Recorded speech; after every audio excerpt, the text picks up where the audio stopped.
এবার আমাকে দেখে শুনে বিয়ে দেওয়া হলো। ডলি কুটুম হিসাবে আইছিল।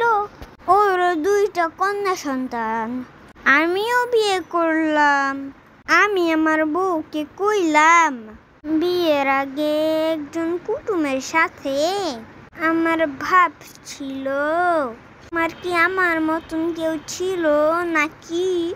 তোরা বউ কয়, না জনাব। সবার কি প্রিয় কুটুম থাকে?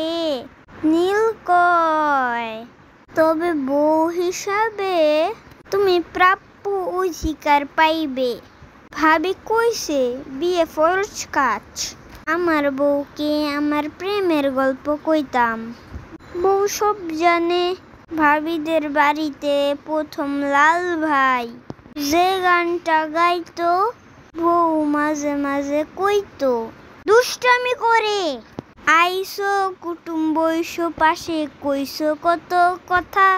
যাইবার কালে কুটুম আমায় দিয়া গেছো ব্যথা, দিয়া গেছো ব্যথা। কুটুম আবার আইয়ো গো, কুটুম আবার আইয়ো গো। আমি কইতাম, বর্তমানে তুমি সংসারের সৌন্দর্যলতা, কেন কও অতীতের কথা? আমার বউ কয়, সেই কথা কুটুম কথা। এর মধ্যে একদিন দেখি ডলি আইছে আমাদের বাড়িতে বেড়াইতে। আমিও ছুটিতে আইছি।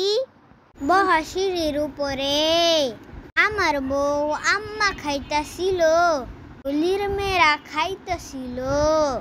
জাল ধরছিল। কইল, কাকু পানি দাও। আমি দিলাম। গ্লাস ধরতে ভাঙ্গা ফালাইলো। আমার বউ উঠা কয়, আমাদের গ্লাস ভাঙছো, আমার মায়েরে ডাকো। তোমার মায়েরে দিয়া যাইতে হইব। এখানে যাইয়া ডলিরে ডাইকা আনলো। আমার বউ কয়, কুটুম পক্ষী আইছে। আবার মজা করে গান ধরে, আইসো কুটুম বইসো পাশে, কইসো কত কথা।